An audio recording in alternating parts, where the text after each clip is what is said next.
क्या डॉक्टर अंबेडकर भारत के संविधान के पिता थे? क्या डॉक्टर अंबेडकर भारत के संविधान के निर्माता थे?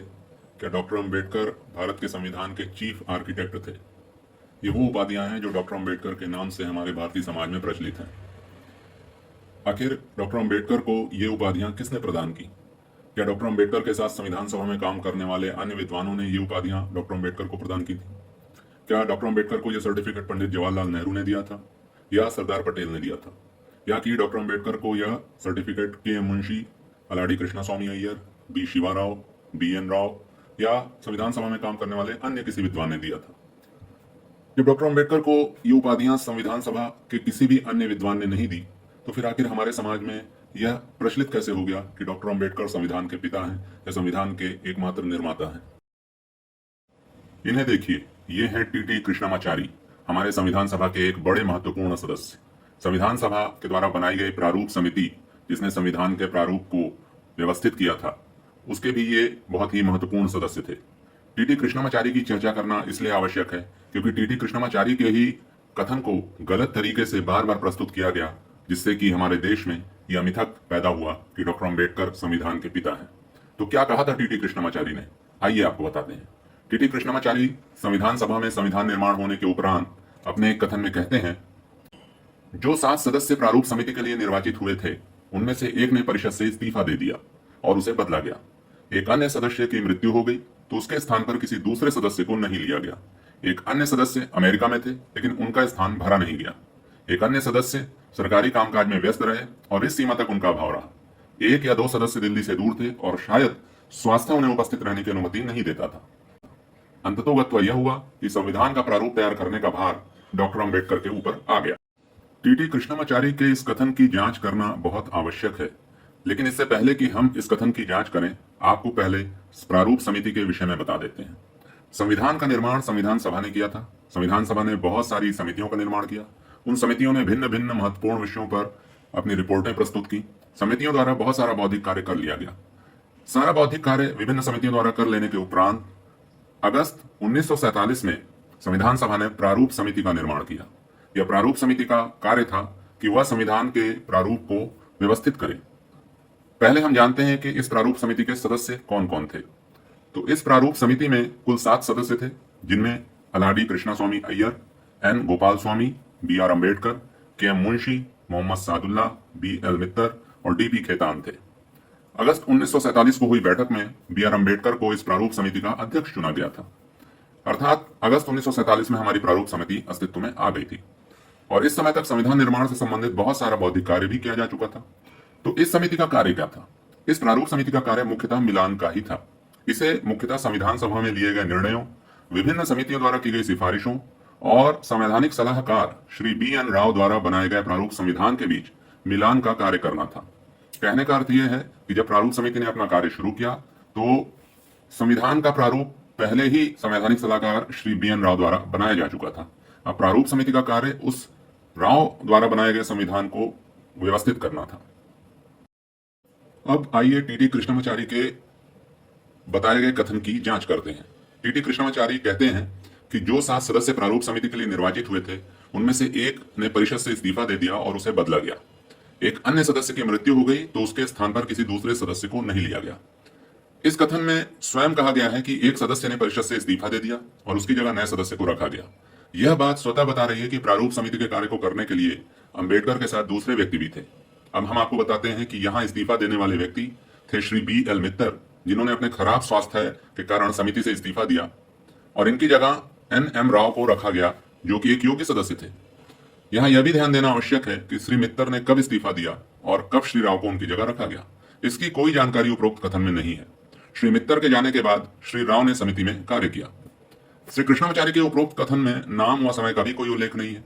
जैसे उन्होंने कहा कि एक अन्य सदस्य अमेरिका में थे लेकिन उनका स्थान भरा नहीं गया, तो यह उल्लेख नहीं है कि वह सदस्य कौन थे, वह कब अमेरिका गए और कब तक अमेरिका में थे, क्योंकि प्रारूप समिति ने अगस्त 1947 से नवंबर 1949 तक कार्य किया था। इन करीब 2.3 वर्षों में किस सदस्य ने कब कार्य किया, कितना कार्य किया, कब वह अनुपस्थित रहे, कब उपस्थित रहे, इसकी कोई जानकारी उपरोक्त कथन में नहीं दी गई। ऐसा मानना सही नहीं होगा कि इन 2.3 वर्षों तक अंबेडकर अकेले ही कार्य करते रहे। श्री कृष्णमाचार्य ने अपने कथन में कहा है कि समिति के एक सदस्य की मृत्यु हो गई, लेकिन उसके स्थान पर किसी दूसरे को नहीं लिया गया।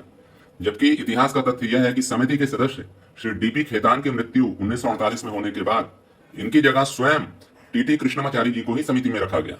और यह कृष्णमाचार्य जी ही हैं जिन्होंने मसौदा समिति या प्रारूप समिति में 4000 से ऊपर घंटे तक काम किया। टीटी कृष्णमाचार्य कांग्रेस पार्टी के टिकट पर मद्रास से संविधान सभा के लिए चुने गए थे। मसौदा समिति के सदस्य के रूप में उन्होंने समिति के विभिन्न कार्यों में 4000 से भी ज्यादा घंटे समर्पित किए।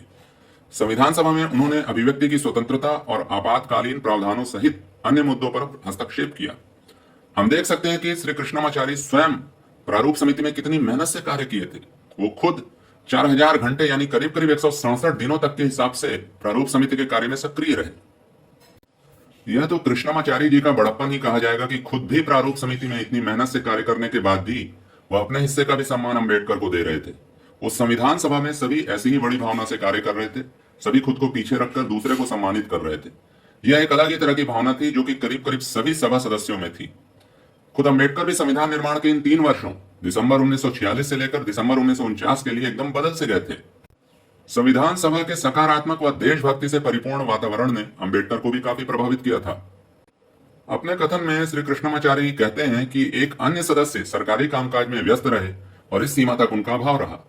लेकिन यहाँ देखने वाली बात है कि पुनः उन सदस्य का कोई नाम नहीं दिया गया है, लेकिन यह अवश्य कहा गया कि एक सीमा तक उनका अभाव रहा। लेकिन यह बात स्वयं सिद्ध करती है कि उस सदस्य का समिति के कार्य के लिए पूर्ण अभाव नहीं था, बल्कि वह सदस्य एक सीमा तक समिति के कार्यों में भी सहभागी होते थे।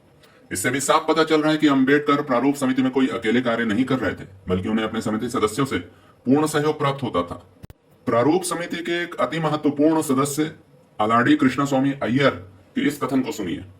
श्री अय्यर कहते हैं, प्रारूप समिति के सदस्य के रूप में अपने खराब स्वास्थ्य के बावजूद मैंने प्रारूप संविधान के प्रकाशन से पहले इसकी कई बैठकों में सक्रिय भाग लिया और मैंने अपने सहकर्मियों के विचारार्थ नोट्स और सुझाव भेजे, जबकि मैं इसकी बैठकों में उपस्थित नहीं हो पाया था। तो जानने वाली बात है कि अगर प्रारूप समिति के कोई सदस्य किसी कारण से समिति की बैठकों में भाग नहीं भी ले पाते थे, तो वह अपने विचार और टिप्पणियां समिति के विचारार्थ भेज देते थे। इस तरह से हम इतिहास के तथ्यों से जानते हैं कि प्रारूप समिति के 7 सदस्यों ने कितनी मेहनत से डॉक्टर अंबेडकर की सहायता की थी और हमारे संविधान के प्रारूप का निर्माण किया था। हमें यह बात भी नहीं भूलनी चाहिए कि इन 7 लोगों के अतिरिक्त संवैधानिक सलाहकार श्री BN राव भी वहां हर वक्त मौजूद थे। संविधान निर्माण के शुरू से अंत तक श्री राव ने हर प्रक्रिया को बहुत गहराई से प्रभावित किया था और खुद अंबेडकर भी श्री राव के मार्गदर्शन के कायल रहते थे। अंबेडकर की अध्यक्षता में प्रारूप समिति ने घोषणा की थी कि सलाहकार BN राव द्वारा ड्राफ्ट कॉन्स्टिट्यूशन यानी मसौदा संविधान की गहन जांच की जा रही है ताकि इसे दुनिया के सर्वश्रेष्ठ संविधानों में से एक बनाया जा सके। श्री राव अपने समय के सबसे बड़े संवैधानिक विशेषज्ञ थे और खुद एक से अधिक अवसरों पर डॉक्टर अंबेडकर ने श्री राव को भारत के संविधान का प्रमुख वास्तुकार या प्राइम आर्किटेक्ट स्वीकार किया था। हमारी संविधान सभा के अध्यक्ष डॉक्टर राजेंद्र प्रसाद 24 जनवरी 1960 को श्री BN राव के लिए कितनी महत्वपूर्ण बात लिखते हैं। यहाँ यह देखना आवश्यक है कि डॉक्टर राजेंद्र प्रसाद लिखते हैं, जुलाई 1946 में संविधान सभा के लिए अपना कार्य शुरू करने पर उनका पहला कार्य था संविधान सभा के सदस्यों के मार्गदर्शन के लिए एक सरल व स्पष्ट आधारभूत सामग्री का संग्रह व निर्माण करना, क्योंकि संविधान सभा के ज्यादातर सदस्य किसी भी प्रकार के विधिक प्रशिक्षण से रहित लेमैन थे, जबकि कई ऐसे लोग भी थे जिनके पास विधिक प्रशिक्षण था, लेकिन वह भी यह दावा नहीं कर सकते थे कि संविधान निर्माण के लिए उनके पास पर्याप्त साधन उपलब्ध हैं।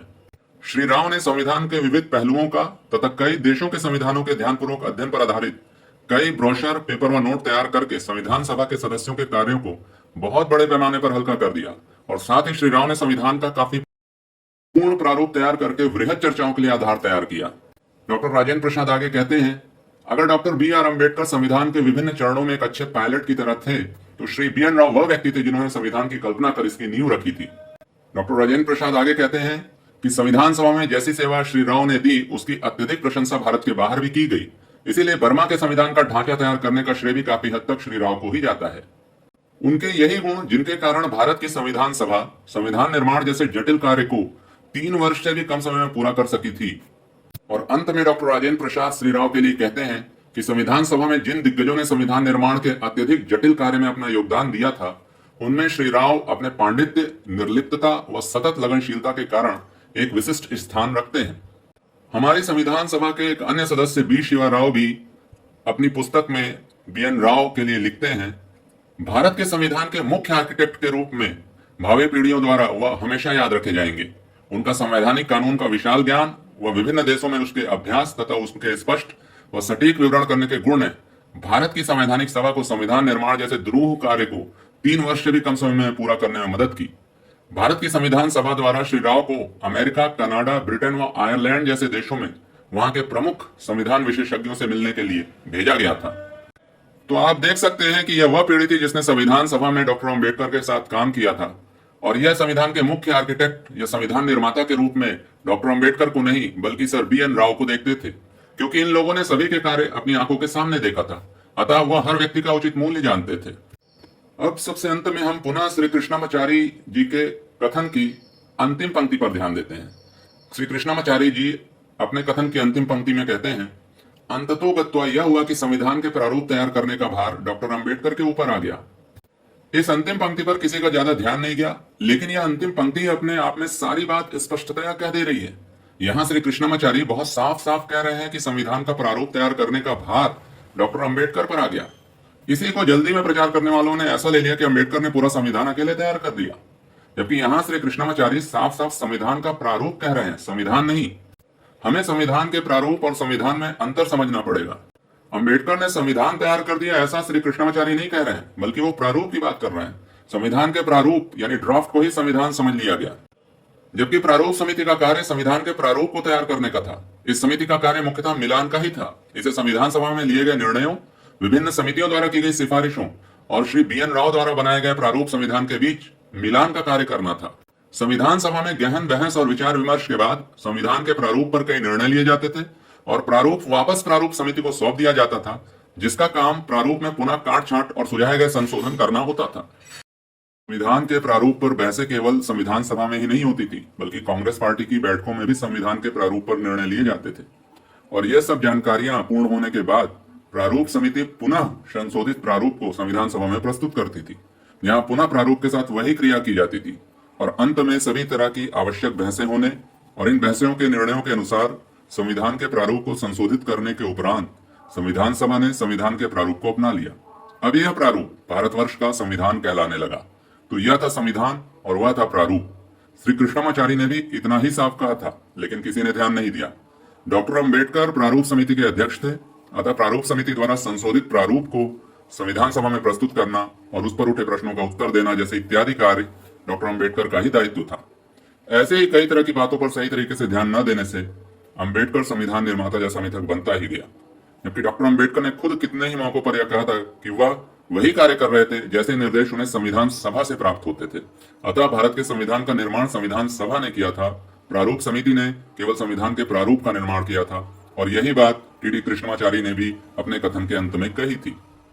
संविधान सभा के अध्यक्ष डॉक्टर राजेंद्र प्रसाद संविधान बन जाने के उपरांत अपने धन्यवाद भाषण में प्रारूप समिति के सदस्यों की प्रशंसा करते हुए कहते हैं कि मैं जानता हूं कि समिति में सभी सदस्यों ने अपने अध्यक्ष डॉक्टर अम्बेडकर की तरह ही समान उत्साह और समर्पण से कार्य किया है और यह सभी देशवासियों के धन्यवाद के पात्र हैं।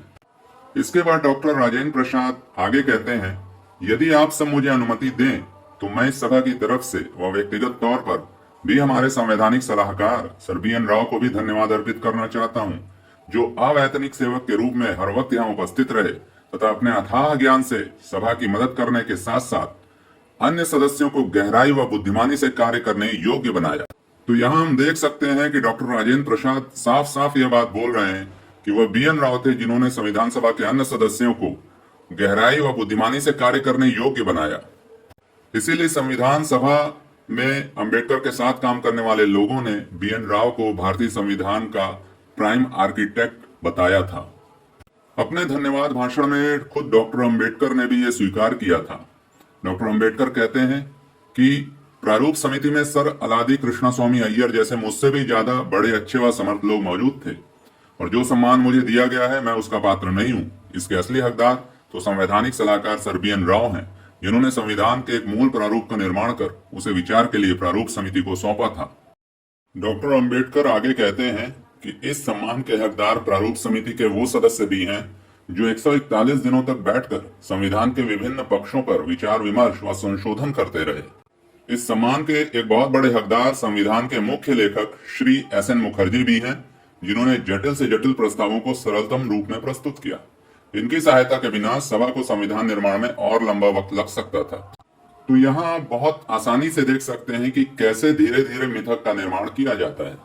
सारे तथ्यों को उनकी पूर्णता में देखने पर वो कहीं भी ऐसा संदेश नहीं देते हैं कि अम्बेडकर अकेले ही संविधान के सर्वाधिक महत्वपूर्ण व्यक्ति थे और उन्होंने अकेले ही संविधान का निर्माण किया, बल्कि संविधान का निर्माण करने में बहुत से विद्वानों ने अलग अलग समय में अपना योगदान दिया था।